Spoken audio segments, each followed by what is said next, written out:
Good morning, my brothers and sisters. Welcome to episode 262 of Be With Me. Yesterday,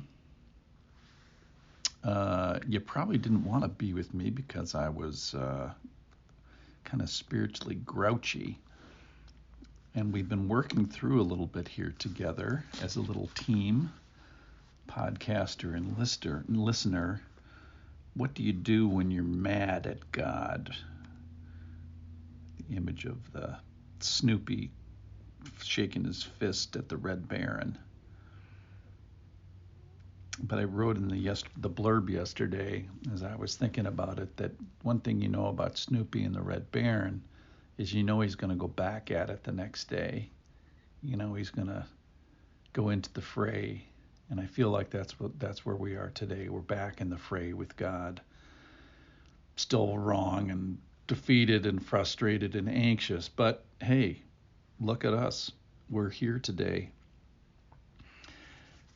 I feel like we're halfway through writing a psalm. Half the psalms are about, they start with some misunderstanding or misperspective or bad news or frustration or bad earthly situation.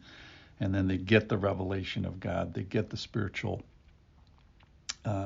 teaching that they're supposed to get. And then the person understands it and applies it.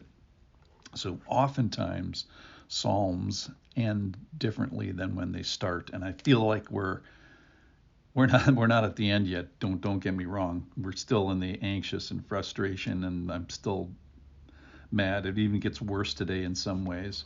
We're in Luke chapter 12, and he says to his disciples, verse 22, I tell you, don't be anxious about your life, what you will eat, nor about your body, what you will put on.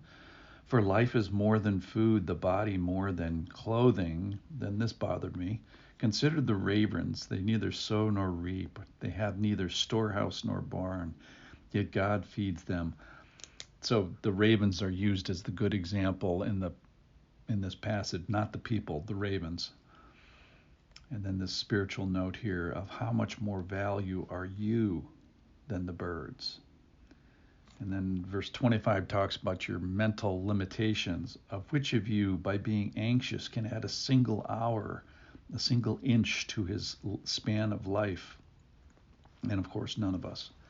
Verse 26, if then you are not able to do as small a thing as that, so the author almost insults you, says you're totally inadequate, then why are you anxious about the rest? And then it gets worse. Here's the part we didn't read yesterday. Consider the lilies, how they grow. They neither toil nor spin. Yet I tell you, even Solomon in all his glory was not arrayed like one of these. So now the lilies are going to be used as a better example than me. But if God so clothes the grass, which is alive in the field today and tomorrow is thrown in the oven, how much more will he clothe you? O of little faith. And do not seek what you are to eat and what you are to drink, nor be worried. For all the nations of the world seek these things, and your Father knows that you need them. So life is a lot of these things.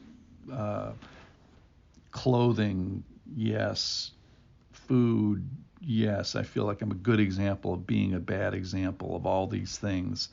Am I concerned about provision and clothing and food and body and life? Yes. My value, yes. My lack of control, yes.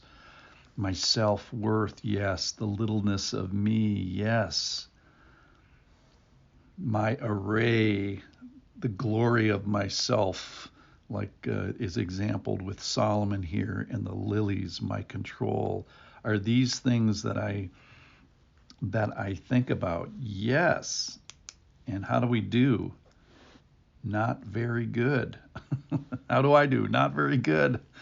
Do you ever get he says, well, oh, you of little faith, verse 28, oh, you of little faith. Maybe he's talking about me or resembling or referencing me, or as a friend says, I resemble that remark. So I agree, life is more more than all these things. And I guess the passage is pointing us to this end part here. So your Father sees all the nations of the world doing this. So I'm not alone in this. I've got all the nations are following this knuckleheadedness that I'm demonstrating here this morning. So he sees all the nation, and he knows that you need them. So he knows this is the lot that he's given us, is to be concerned about these things and be stewards of all these things, but not be anxious. And then this passage is not about me, even though I've been talking about myself for the last 2 days and my frustration with ravens and lilies. How much more will he clothe you? How much more valuable am I than the birds? How much more value? How much more